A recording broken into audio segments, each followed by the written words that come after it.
오늘 하루만큼은 당신의 마음을 이곳에 온전히 내맡겨주세요. 고민으로 가득한 당신의 머리를 맑게 정리하고 해묵은 당신의 상처와 트라우마를 씻겨드릴게요. 부정적인 에너지는 씻어내고 자존감과 긍정 에너지로 가득 채워드릴게요. 안녕하세요. 윤슬의 오디오 베이커리입니다. 오늘은 꿈꾸는 지구의 대표 꿈쟁이 김수영 작가님의 마음 스파와 함께합니다.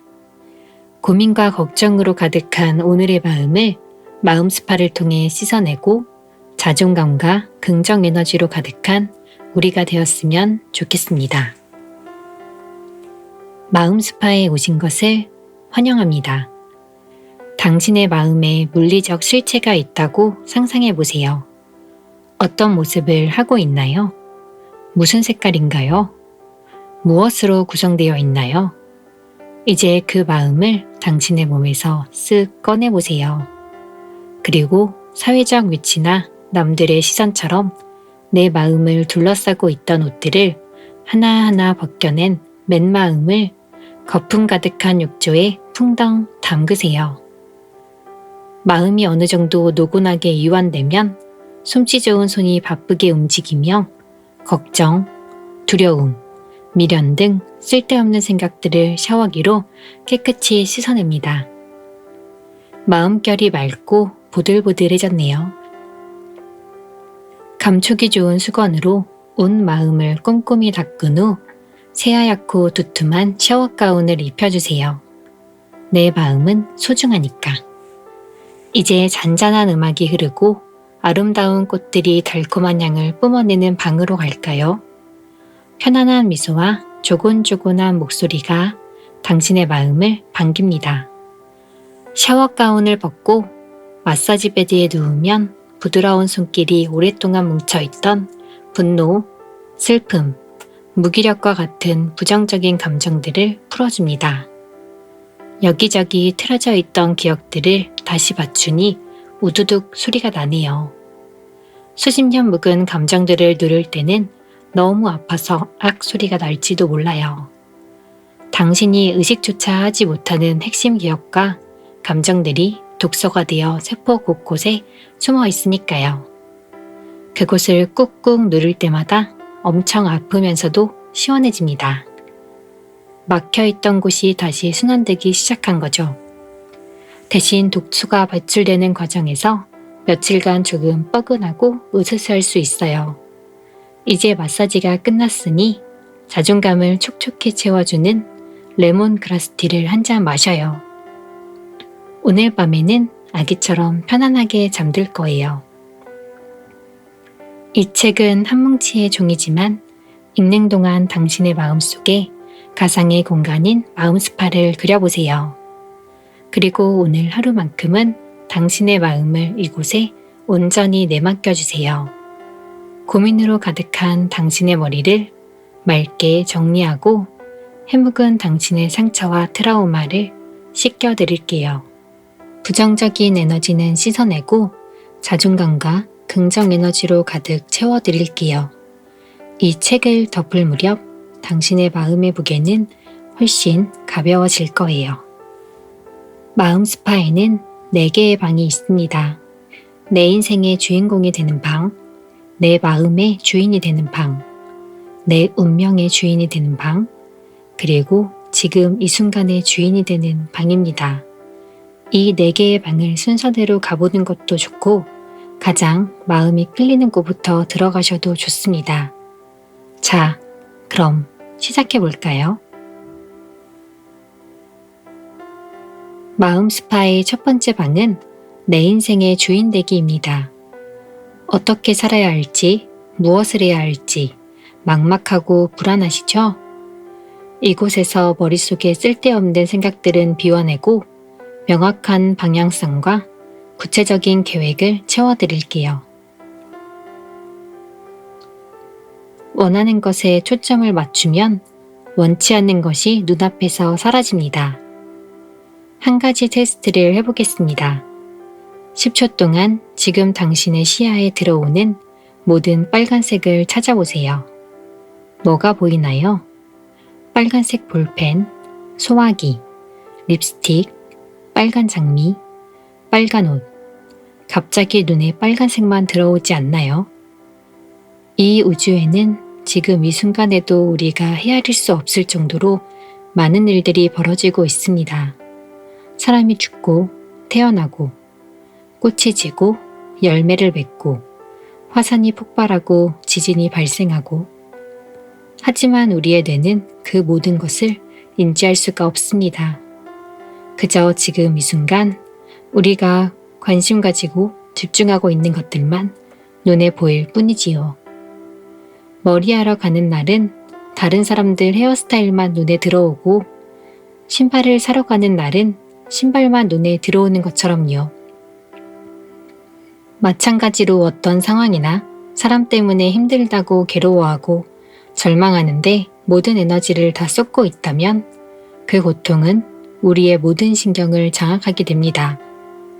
부정적인 생각이 꼬리에 꼬리를 물고 우리를 집어삼키면 긍정적인 에너지는 고갈되어 버립니다. 이 상황을 드라마틱하게 반전시키는 가장 강력한 방법은 바로 내가 원하는 것에 모든 에너지를 쏟아버리는 것이죠. 어린 시절 저는 가난과 아버지의 술주정, 어머니의 신세 한탄, 답답한 학교의 헌매를 느껴 중학교 때부터 방황과 가출을 일삼았습니다. 하지만 고1 때 꿈이 생기자 누구를 원망하고 비난할 시간이 없었습니다. 교실에서는 머리 위로 축구공이 날아다니고 선생님조차 제 꿈을 비웃었고 집에 오면 부모님이 싸우는 상황의 반복이었지만 그전에는 거슬렸던 그 모든 것들이 보이지 않고 들리지 않았습니다.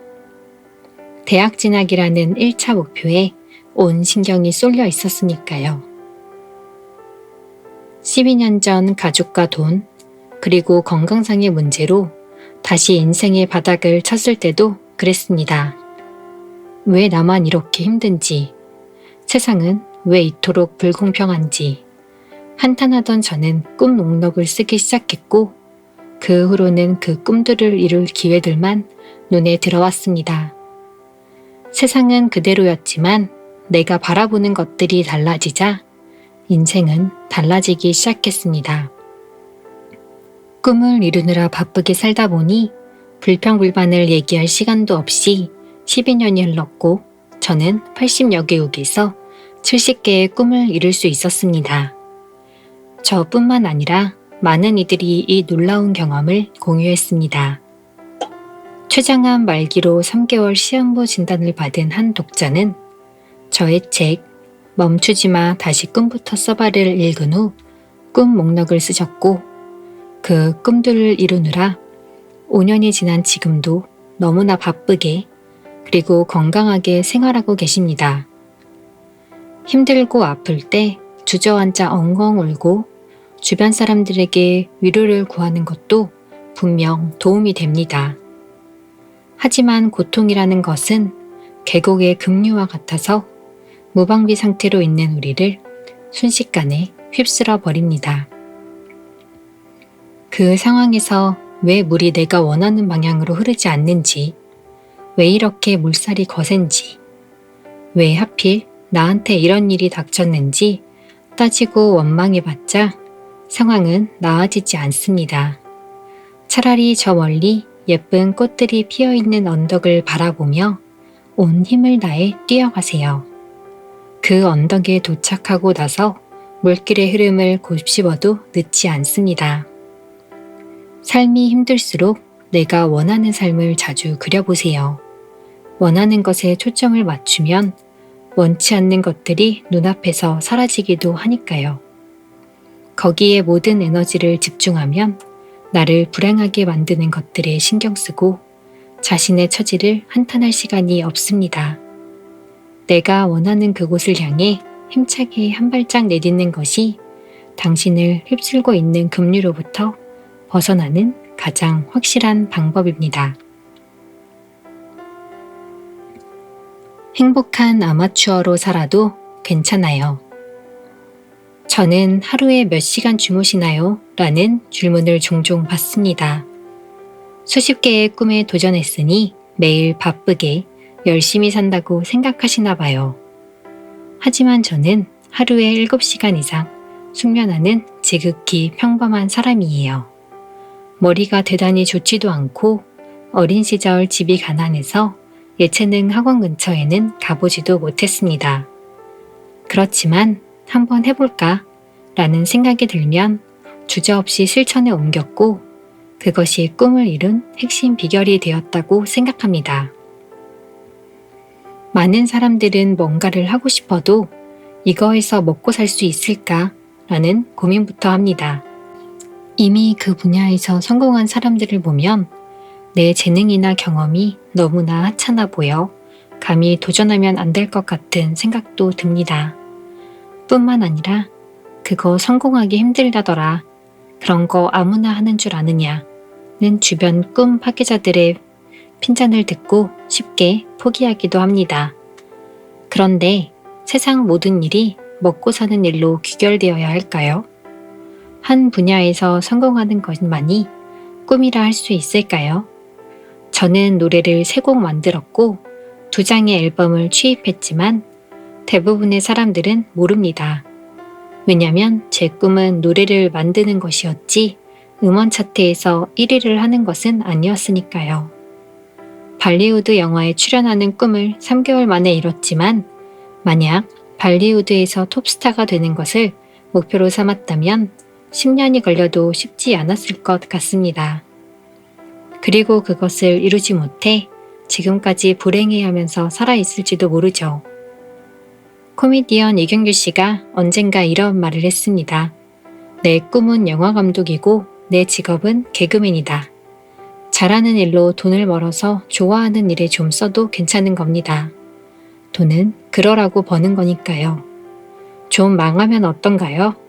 하고 싶은 일을 원 없이 했으니 적어도 그걸 했어야 하는데 하면서 남은 평생 미련 속에 살지는 않을 겁니다.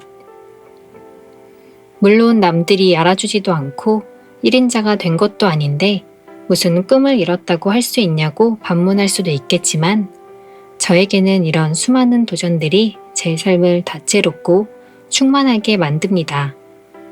그걸로 먹고 살아야 한다는 강박이 없기 때문에 정말로 하고 싶어서 하기 때문에 목숨 걸지 않기 때문에 내면에서 솟구치는 열정에 더욱 충실할 수 있거든요. 만약 매사에 1등이 될 정도로 탁월하려면 평생에 걸쳐 꿈을 몇 개나 이룰 수 있을까요? 꿈마다 이루고자 하는 경지가 달랐기 때문에 상대적으로 짧은 시간 동안 많은 꿈을 이룰 수 있었던 것이죠. 저는 괴로운 프로보다는 행복한 아마추어가 되기를 선택한 것입니다.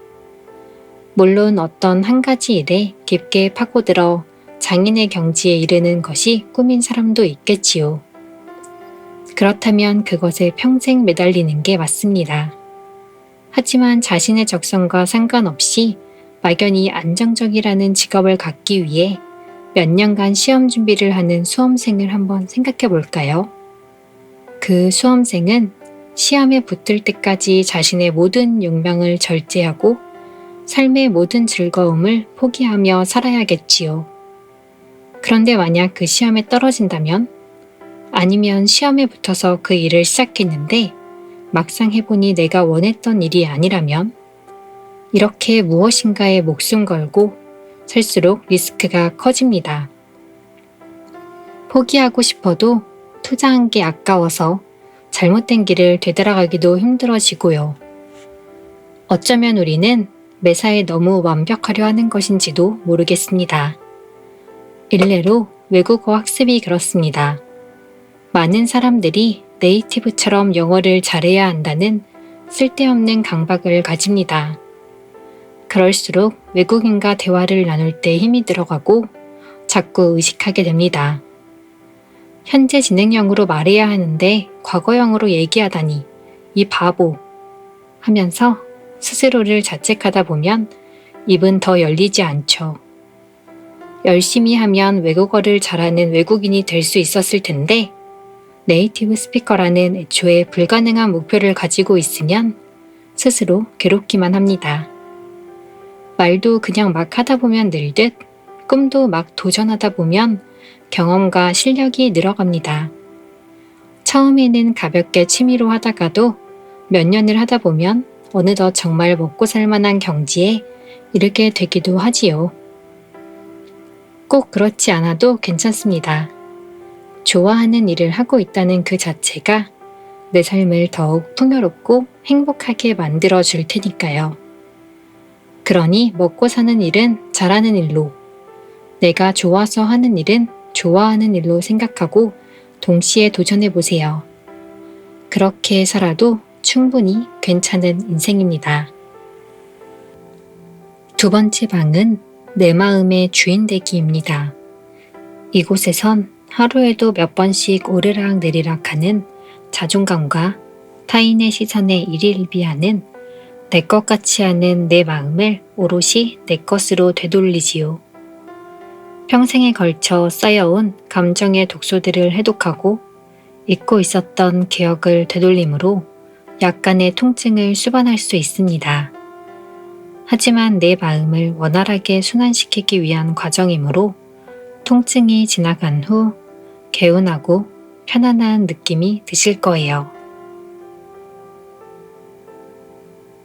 내 마음속 그 어린아이를 품어주세요. 우리 모두의 마음속에는 어린아이가 있습니다.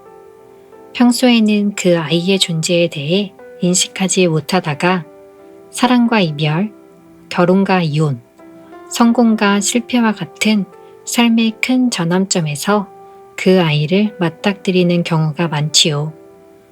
저의 경우는 30이 넘어 어느 정도 먹고 살만해졌을 때 그 아이를 만났어요. 그동안 여전사처럼 앞만 보고 살아왔는데 갑자기 그 어린아이가 튀어나와서 사랑을 요구했어요. 날 더 사랑해달라고 상대에게 징징대는 내 모습은 당혹스러웠습니다. 상대가 내 기대를 채워주지 않자 화가 나서 견딜 수가 없었고 어린아이처럼 소리 지르는 제 자신을 보며 저는 너무 큰 충격을 받았습니다. 내가 아는 나는 합리적이고 성숙한 어른이라고 생각했는데 제 자신을 도무지 이해할 수 없었죠. 자기 연민에 빠진 엄마의 애정을 갈구하던 1살의 어린 내가 아직까지 내 마음속에 있다는 사실을 받아들이기까지 오랜 시간이 걸렸습니다. 몇 년 전에도 제가 친언니처럼 여기며 친밀감을 나눠온 거래처의 담당자가 바뀌고 새로운 담당자가 사무적인 태도로 저를 대하자 화가 났습니다. 충분히 그럴 수 있는 상황이었지만 내가 이 회사를 위해 얼마나 많은 걸 해줬는데 어떻게 나를 이렇게 대할 수 있지? 하는 마음에 그 담당자에게 몰아붙이기도 했습니다. 오랜 시간 고민하고 상담을 받으며 깨달은 것은 저라는 사람은 누군가를 가족처럼 생각하면 무조건 퍼주는 스타일인데 상대방이 이해에 감사하지 않으면 화가 난다는 사실이었습니다. 그리고 그 이유는 저의 진짜 가족을 위해 오랜 세월 희생해왔지만 이에 대해 인정받지 못했기 때문이었죠. 사실 새 담당자는 그냥 본인의 할 일을 했을 뿐인데 저의 해묵은 감정을 그녀에게 투사했던 겁니다. 본질을 직시한 저는 가족과의 관계를 수정해야겠다는 생각이 들었습니다. 그래서 그때까지 제가 전액 부담했던 부모님 생활비를 형제들에게 같이 분담하자고 제안했습니다. 내가 엄마 아빠 생활비 책임질게 라는 말은 가벼운 마음으로 할 수 있었는데 이 얘기를 꺼내기가 얼마나 힘들었는지 몇 달간 상담을 받고서야 용기를 낼 수 있었습니다. 오랜 시간 우리 가족의 무의식에 제가 사실상 가장으로 각인되어 있었기에 쉽게 받아들이기 힘든 변화였거든요. 하지만 그렇게 해서 내 마음속 또 다른 아이를 자유롭게 해줄 수 있었습니다. 내면 아이의 존재를 아직 만난 적이 없다면 어떤 상황에서 또는 어떤 말을 들었을 때 마음이 불편하긴 한데 그 이유를 알 수가 없습니다. 그래서 저 사람 때문이야 하고 상대를 원망하거나 또는 난 왜 이렇게 못났지라며 자책하게 됩니다. 정확히 어느 지점이 문제인지 알아야 치료를 하는데 엉뚱한 지점을 붙들고 있기도 합니다. 마치 관절이 상했는데 감기약을 먹는 것처럼요. 그때 중요한 것은 알아차림입니다. 내 마음속 거대한 서고를 찾아내야 하죠. 수십 년간 청소를 하지 않아서 먼지가 켜켜이 쌓인 거대한 서고의 서랍을 열면 수많은 과거의 감정과 기억들이 튀어나오죠. 어떤 기억들은 곰팡이가 슬고 썩어 문드러져서 어디서부터 건드려야 할지 모르겠고 또 어떤 감정들은 바짝 메말라 있어 순식간에 불이 붙습니다. 이 작업은 참 힘들어요. 우리가 해독을 할 때 명현 반응이라는 게 있어서 몸속에 쌓인 독소들이 장기에서 빠져나와 피 속에 돌아다니는데 평소의 10배 정도 된다고 해요. 그럼 몸속에서 단기간에 급격히 안 좋아지지만 그 독소들이 소변이나 대변을 통해 배출되고 나면 몸속이 깨끗해집니다. 감정에도 명현현상이 있어서 과거의 기억을 끄집어내고 애써 외면해온 나의 어둠을 마주한다는 것은 참 아파요. 슬프고 화나고 억울하고 수치스럽기도 하죠. 서랍 속에 처박아둔 12살의 내 분노를 5살의 내 두려움을 3살의 외로움을 꺼내 먼지를 털어주고 맑은 물을 씻어주고 태양에 깨끗하게 말려 제자리에 넣는 과정을 수도 없이 되풀이해야 할지도 몰라요. 이렇게 과거의 기억들을 헤집어서 과거의 나를 만나고 인지하게 되면 나라는 사람을 좀 더 이해할 수 있게 됩니다. 내가 그 경험 때문에 이런 부분에 있어 이렇게 반응하는구나. 그렇게 알아차리는 것만으로도 엄청난 발전이지요. 그렇게 내 감정들을 꺼내서 제대로 다뤄주고 토닥여주면 나는 가벼워져요. 이 작업은 한 번에 끝나는 게 아니라 오랜 시간이 걸립니다. 명현현상 역시 한 번만 겪는 건 아니라 여러 번 겪어야 할지도 몰라요. 하지만 조심해서 다루다 보면 고통의 정도가 점점 약해질 것이고 그렇게 응어리진 감정을 해체해서 하나씩 하나씩 내보내고 나면 마음속 그 아이들도 하나 둘씩 성장할 수 있겠지요. 그러면 과거의 아픈 기억들마저도 웃으면서 이야기할 수 있게 됩니다. 당신이 치유되었다는 증거입니다. 부모는 선택할 수 없지만 나는 선택할 수 있어요. 같은 날 제 메일함으로 날아온 두 여성의 사연이 저를 울컥하게 만든 적이 있었습니다. 부모님의 사체와 이혼 문제로 방황하고 우울증으로 힘들어하는 여고생. 자신은 원하는 것을 얻기 위해선 처절하게 노력해도 되지 않는데 부모님 잘 만나 아무 노력 없이 행복하게 사는 금수저 친구를 보며 자괴감을 느끼는 자신이 싫다는 20대 여성. 둘 다 남의 이야기 같지 않았습니다. 가난, 아버지의 알코올 중독, 부모님의 불화로 인한 방황 끝에 뒤늦게 마음을 잡고 독학으로 소위 명문대에 입학했지만 가족의 생활비를 벌기 위해 수없이 아르바이트를 했던 저였으니까요. 많은 기억이 스쳐갔습니다. 대궐 같은 집에서 과외를 마치고 돌아온 곰팡이 가득한 반지하 단칸방. 아르바이트에서 잘리고 오는 길에 생활비 좀 더 보내달라는 엄마의 전화를 받고 한참을 서럽게 울었던 순간. 면접을 앞두고 80만 원짜리 정장을 아무렇지 않게 사는 대학 친구를 보며 느꼈던 박탈감. 당시의 제게 부모님은 존재만으로 고통 그 자체였습니다. 오죽하면 꿈 목록을 썼을 때 1순위가 한국을 떠나는 것이었을까요? 그렇게 저는 해외로 떠났고 거기서 자유롭게 많은 꿈에 도전하며 살았습니다. 하지만 어느새 저는 다시 부모님 곁으로 와 있었습니다. 내 집 마련에 앞서 부모님 집 마련을 먼저 했고 부모님 노후 대책을 위해 미친 듯이 일을 했습니다. 그 과정에서 나 자신이 불쌍해 울기도 하고 수없이 고민하고 심리 상담을 받으며 깨달은 것들을 말씀드리고자 합니다. 부모는 우리 삶에서 정말 중요한 존재입니다. 어린 시절 부모는 우리에게 우주 그 자체라고 해도 과언이 아닐 정도로 그들이 우리를 돌봐주지 않으면 우리는 생존 자체가 불가능하죠. 성인이 되기까지 우리는 그들의 절대적인 영향하에 있습니다. 그들의 세계가 곧 나의 세계인 셈이지요. 부모는 자식에게 2가지 유산을 남겨줍니다. 첫 번째는 경제적 유산이죠. 건물을 주는 부모도 있지만 빚을 물려주는 부모도 있습니다. 그렇다고 부모님께 경제적으로 의존하는 것도 부모님을 부양하기 위해 내 삶을 포기하는 것도 바람직하지 않습니다.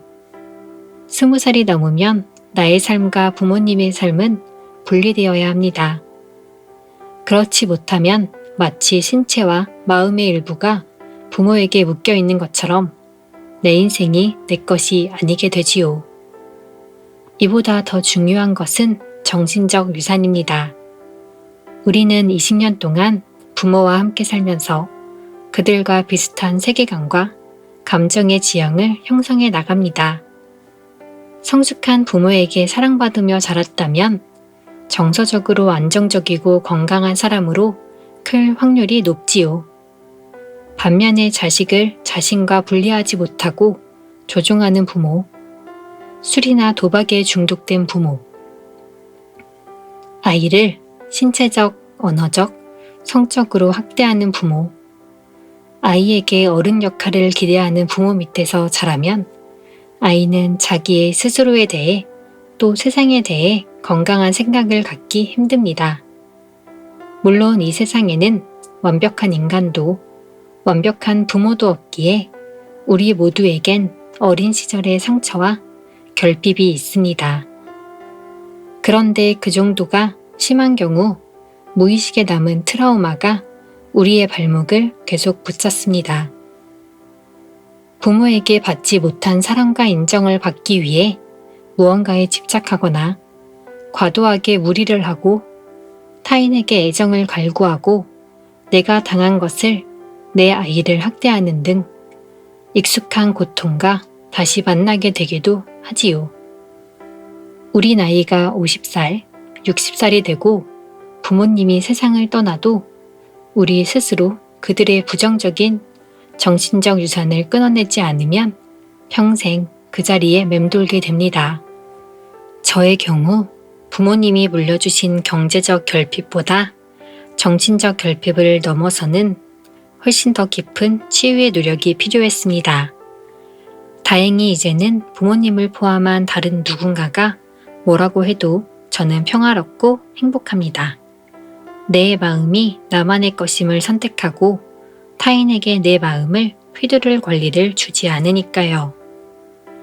이렇게 내 삶의 주인이 되고 내 마음의 주인이 되기까지 오랜 시간이 걸렸습니다. 쉽지 않은 과정이었지만 이제야 저는 독립된 한 인간이 되었다고 생각합니다. 좋은 부모를 만나는 것은 큰 행운입니다. 하지만 우리는 부모를 선택할 수 없습니다. 운이 나쁘면 20년을 고통 속에 살 수도 있습니다. 하지만 다행스럽게도 우리는 나를 선택할 수 있습니다. 용기 내어 내 삶의 결핍과 상처를 직면하고 이를 극복하여 내 삶과 내 마음의 주인이 될 수도 있고 반대로 평생을 그들에게 끌려다닐 수도 있습니다.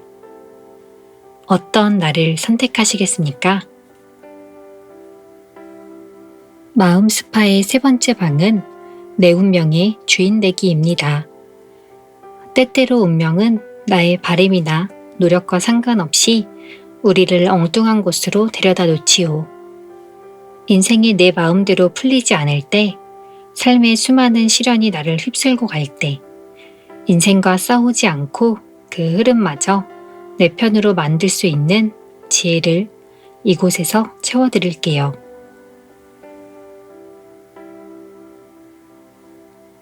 불행의 반대말은 행복이 아니라 다행입니다. 세상이 참 불공평하죠. 부모 잘 만나서 호의호식하는 사람들을 보면 왜 나만 이렇게 고생인가 싶고, 뉴스를 보면 세상은 온갖 문제투성이 같습니다. 삶이 팍팍해지다 보니 집단별 갈등도 심해지고 많은 사람들이 불평과 근심을 달고 삽니다. 제가 10년간 수많은 사람들의 고민을 받아보며 느낀 것은 진로, 취업, 연애, 인간관계 등 고민의 종류는 달라도 근본적으로 사는 게 내 맘대로 되지 않는다는 이야기입니다. 들어가고 싶은 대학이나 직장에 못 들어가서, 합격하고 싶었던 시험에 불합격해서, 내가 좋아하는 사람이 나를 좋아하지 않아서, 우리 가족이 화목하고 유복했으면 좋겠는데 가난하고 불화가 끊이지 않아서, 매력적인 인기남 인기녀가 되고 싶은데 인기는커녕 나를 싫어하는 사람도 많고, 그들은 이렇게 원하는 대로 되지 않는 이 상황을 실패라고 부르고 자신을 실패자라고 부릅니다. 그들이 부르는 그것이 실패라면요, 미안하지만 그들은 앞으로 더 많은 실패를 경험할 거예요. 웬 악담이냐고요? 원하는 학교, 회사에 들어가고 원하는 만큼의 부를 얻고 모두가 나를 좋아하고 그게 당연한 거라고 생각하세요?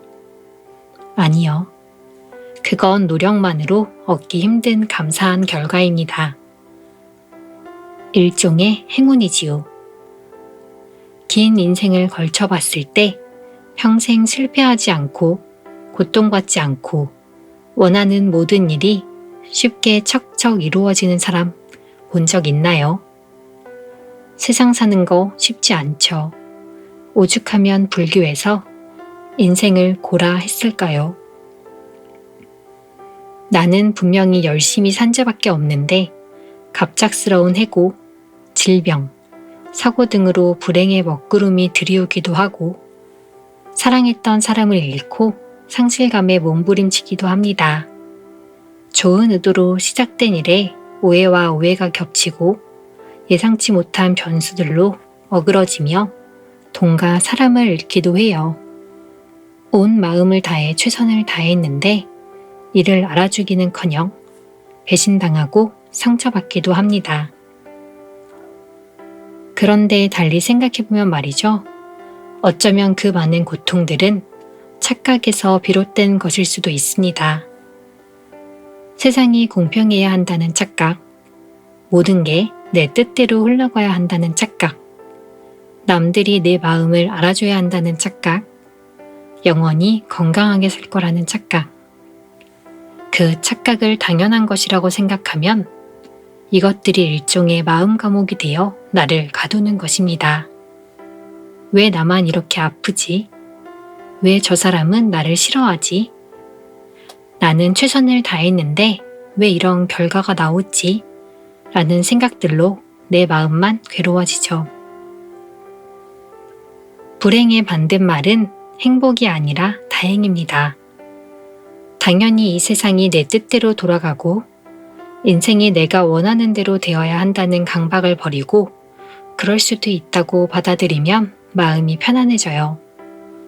내가 원하는 대로 될 수도 있고 그렇지 않을 수도 있고 내가 지금은 건강하지만 아플 때도 있고 나만큼이나 부모님도 완벽하지 않은 인간이고 이 세상에 나를 좋아하는 사람도 있지만 싫어하는 사람도 있습니다.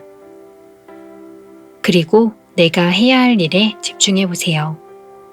몸이 아프면 아픈 대로 건강관리에 힘쓰고 돈이 없어 힘들다면 열심히 돈을 벌고 부모님에게 받은 상처가 많다면 적어도 내 자식은 잘 키울 수 있도록 내 마음을 치유하고 나를 싫어하는 사람이 있다면 나를 좋아해주는 사람들에게 더 정성을 쏟으면 되겠지요.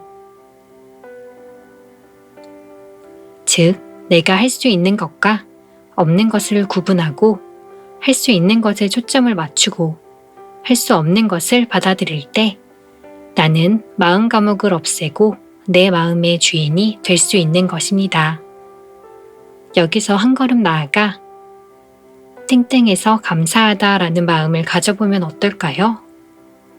부모님이 날 낳아주시고 잘 키워주셔서 이렇게 건강하게 살아있고 많은 분들 덕분에 교육도 받고 할 일도 갖게 되었고 날 사랑해주는 사람들이 있고 무엇보다 내가 나라서 너무 감사하지 않은가요?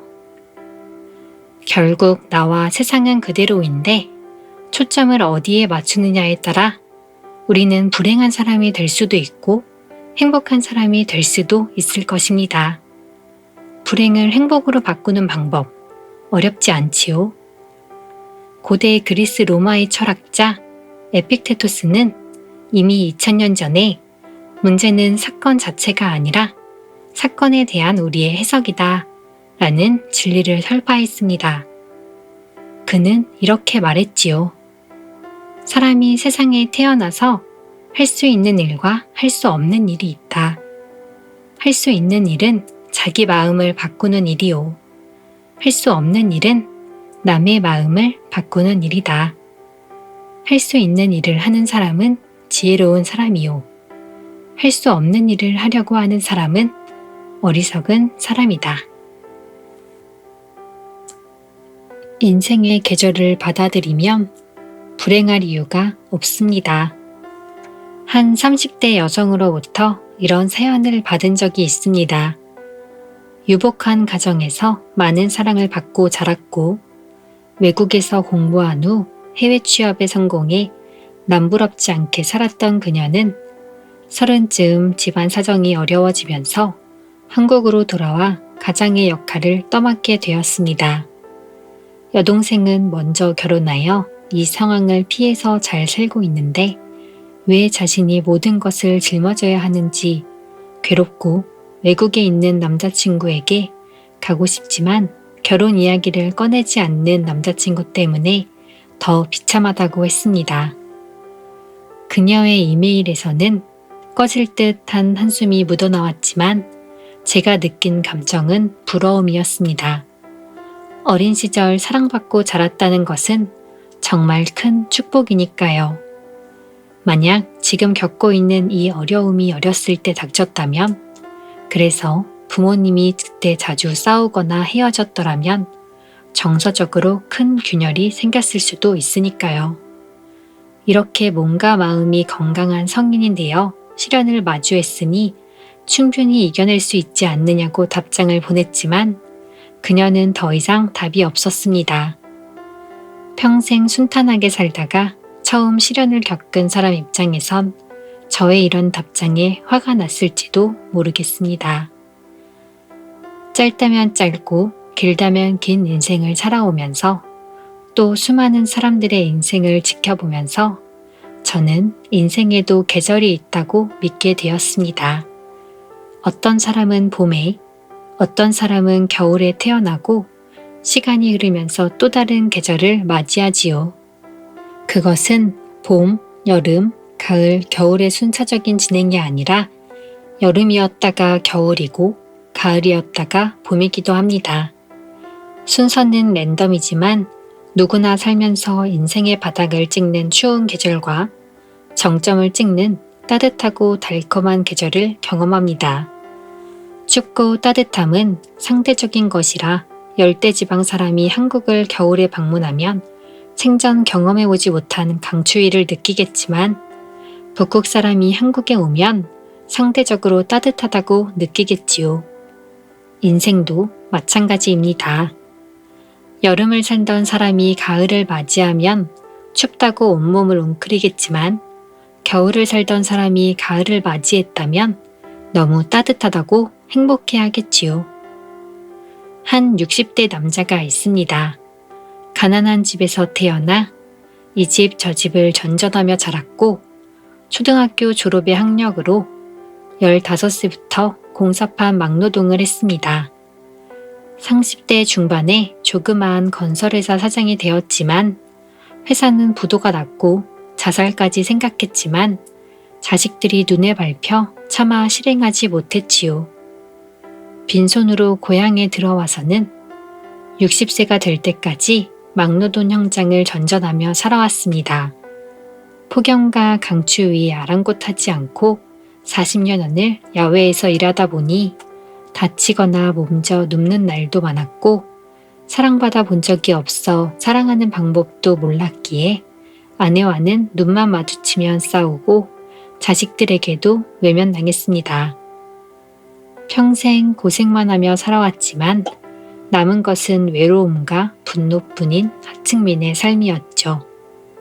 시간이 흘러 4명의 자식은 스스로의 힘으로 대학을 졸업하고 사회에 자리를 잡아 이제 매달 생활비를 보내줍니다.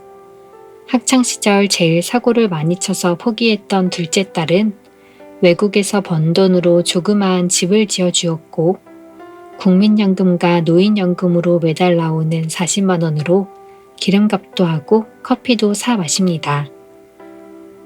한때 디스크로 일어나지 못할까봐 걱정했던 적도 있는데 지금은 하루에 2시간씩 산책을 합니다. 여전히 눈만 마주치면 싸우긴 하지만 아내도 곁에 있고 TV를 켜면 눈으로 세계 일주를 다닐 수도 있지요. 그렇습니다. 이 남자는 저희 아버지고 저는 그 사고뭉치 둘째 딸입니다. 지금은 남들이 부러워할지도 모르지만 우리 가족의 삶은 너무나 오랜 시간 가혹할 정도로 추웠습니다. 그 오랜 혹한기에 맞서 싸우다 이제 겨우 봄을 맞이한 아버지는 나는 천국에서 살고 있다는 말을 달고 삽니다. 만약 아버지가 평생 넓은 집에 살면서 외제차를 타고 해외여행을 다니고 많은 사람들을 부리며 떵떵거리고 살아왔다면 어땠을까요? 그랬다면 지방 소도시의 작은 집에 살며 매달 자식들이 주는 생활비와 연금 40만 원으로 살아야 하는 삶에 만족했을까요? 아마 평생 열심히 살았는데 이토록 초라한 말년을 맞다니 하는 생각에 괴로워했을 겁니다. 인간은 자신에게 주어진 상황이 아닌 그 상황에 대한 해석에 따라 행복하다거나 불행하다고 느낍니다. 삶은 늘 우리가 원하는 방향대로 흘러가지 않기에 생각지도 못한 인생의 계절을 맞이하면 우리는 당황합니다. 하지만 새로운 계절이 너무 춥다고 또는 너무 덥다고 슬퍼하거나 분노해봤자 상황은 달라지지 않습니다. 사람이 80년을 산다면 그 80년 내내 모든 일이 잘 풀리고 행복한 것은 더 이상한 것인데 우리는 11개월 내내 잘 풀리다가 한 달만 안 풀리면 세상 모든 시름을 껴안고 괴로워합니다. 그냥 그 계절을 받아들이세요. 봄에는 토마토를 심고 겨울에는 마늘을 심듯이 그 계절에 할 수 있는 것을 하세요. 그렇게 치면 좋은 계절도 나쁜 계절도 없습니다. 봄은 봄이라서, 여름은 여름이라서, 가을은 가을이라서, 겨울은 겨울이라서 좋을 수 있습니다. 행복은 지금 이 순간, 바로 여기에 있습니다. 원하는 대학에 떨어져 재수 대신 호주 워킹홀리데이를 결정했어요. 제가 가서 잘 적응할 수 있을까요? 나중에 한국에 돌아와 대학에 진학했을 때 나이가 많은 게 문제가 될까요? 어렸을 때부터 노래하고 춤추는 것을 좋아해 연예인을 꿈꿨는데 부모님 반대로 포기했어요. 반면 초등학교 때 같이 노래하던 친구는 톱스타가 됐어요. 당시 제가 왜 그런 선택을 했는지 후회스럽고 부모님이 원망스러워요. 오지 않는 미래를 걱정하거나 이미 지나가 버린 일을 후회하는 분들로부터 고민 상담 요청을 받는 경우가 많습니다. 저 역시도 불안정한 시기를 지나왔기 때문에 그 초조한 마음을 잘 이해합니다. 우리 모두는 확실한 걸 좋아하니까요. 모든 근심은 부정적인 생각으로부터 생겨나는데 그 중에서도 가장 의미 없고 어리석인 것이 바로 지나간 일에 대한 후회와 오지 않는 미래에 대한 걱정입니다. 만약 점심 식사를 하는 중에 아침을 왜 그렇게 맛없는 걸 먹었을까 하고 후회하거나 맛없는 저녁을 먹으면 어쩌지 하고 걱정한다면 지금 먹고 있는 음식에 집중할 수가 없을 겁니다. 마찬가지로 미래에 대한 걱정에 함몰되면 지금 현재의 행복을 놓치기 마련이지요. 음식 한 조각을 10분 동안 씹어보세요. 아무 생각 없이 베어문 사과 하나에도 우주가 있습니다. 그 안에 태양이 있고 바람이 있고 물이 있고 흙이 있습니다. 이 사과를 정성껏 키운 농부의 삶이 있고 이 사과를 배달해준 트럭을 발명하고 만들고 몰아온 수많은 사람들의 노고와 사과를 파는 할머니의 고단한 하루, 그 사과를 팔아 번 돈을 미천 삼아 시작되는 새로운 하루가 있습니다. 사과의 파편이 분자 형태로 움직여 내 몸에서 에너지원으로 재생산되고 이것을 바탕으로 오늘 하루를 살아갈 생명력이 연장됩니다. 이렇게 생각해보면 우리가 먹고 마시고 만지고 느끼는 모든 것이 경이로운 일입니다. 아니, 우리가 세상에 태어나서 존재하는 것 자체도 기적입니다. 그 많고 많은 사람들 중에서 엄마 아빠가 만나 사랑에 빠졌고 엄청난 경쟁률을 뚫고 내가 태어났습니다. 그들의 사랑 덕분에 우리가 이렇게 건강하게 성장했고요. 수백만 순간의 경험과 감정이 누적된 결과 나라는 자아가 형성되어 사물을 지각하고 판단할 수 있게 되었지요. 당신의 눈앞에 있는 사람의 존재도 마찬가지입니다. 그에 앞서 그의 수많은 조상들, 그들의 수백만 년 삶이 수많은 기적이 있었기에 이 사람이 내 앞에 있을 수 있는 것입니다. 제가 이 글을 쓸 수 있는 것도 과거의 수많은 경험과 깨달음이 있었기 때문이고 당신이 지금 이 글을 보고 있는 것 또한 문명의 발전과 기술의 혁신을 가능케 한 수많은 사람들의 노력, 그리고 당신과 나의 인연이라는 또 다른 기적 덕분이지요. 그렇게 보면 이 세상에 귀하지 않은 사람이 없고 귀하지 않은 경험이 없습니다. 이렇듯 내가 우주이고 우주가 나이고 우리가 만나는 모든 이가 우주입니다. 그리고 우리는 이 우주로부터 지금 이 순간이라는 찰나를 선물받아 매 순간 내 마음을 결정할 기회를 갖게 됩니다. 행복해지기로 선택할 수도 있고 불행해지기로 선택할 수도 있습니다.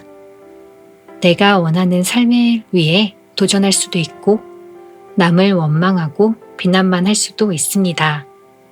아무 선택도 하지 않는 것 또한 우리의 선택이고 이 모든 선택의 결과는 우리에게 돌아옵니다. 당신이 그토록 걱정하는 미래의 어느 순간에 말이죠. 1400년 전 노자는 마음이 과거에 있으면 우울하고 미래에 있으면 불안하다고 말했지요. 과거의 실수를 타산지석으로 삼고 어느 정도 미래를 예측하고 대비하는 것도 인생에 도움이 되지만 가장 중요한 일은 현재 주어진 상황을 있는 그대로 받아들이고 내가 할 수 있는 최선의 선택을 하는 것입니다. 과거에 그토록 걱정하고 불안했던 미래가 지금 왔는데 이를 무의미하게 흘려보내면 미래에 다시 후회스러운 과거로 기억될 테니까요. 지금 이 순간은 잠시 후에 사라집니다. 그러니 최선을 다해 지금 이 순간을 꼭꼭 씹어 음미하세요. 일할 때는 일하고 놀 때는 놀고 먹을 때는 먹는 겁니다. 잘 때는 자고 사랑할 때는 사랑하세요. 눈앞에 펼쳐진 모든 것에 감사하세요. 내 앞에 있는 사람을 사랑하는 마음으로 바라보세요. 당신의 우주를, 당신의 마음을 선택하세요. 행복은 바로 여기에 있습니다. 오늘의 마음 스파는 여기까지입니다. 똑똑한 사람은 경험을 통해 배우지만 지혜로운 사람은 남의 경험을 통해 배운다고 합니다. 저는 그다지 지혜롭지는 못해서 모든 일을 직접 경험하고 아파하고 오랜 시간 고통스러워한 후에야 조금의 깨달음을 얻을 수 있었습니다. 그리고 그렇게 얻은 것들을 이곳에 풀어놓았습니다. 지혜로운 여러분은 이 책을 통해 좀 더 쉽게 행복 이상의 자유, 여여함을 누렸으면 합니다. 수처작주 입처개진이라는 말이 있습니다. 있는 곳에서 주인이 되면 그 자리가 진리가 된다라는 뜻이지요. 우리는 행복해지기 위해 필요한 모든 것을 가지고 태어났습니다. 미처 모르고 살아왔을 뿐이지요. 여러분이 내 인생의 주인, 마음의 주인, 운명의 주인, 그리고 지금 이 순간의 주인이 되는 순간, 태어났을 때부터 늘 나를 위해 존재해온 그곳, 쉼없이 나를 지켜주고 따뜻하게 품어주는 나만의 마음 스파를 찾게 될 것입니다. 오늘의 책 마음 스파를 통해 여러분의 마음이 따뜻해지셨으면 좋겠습니다. 이상 윤슬의 오디오 베이커리였습니다.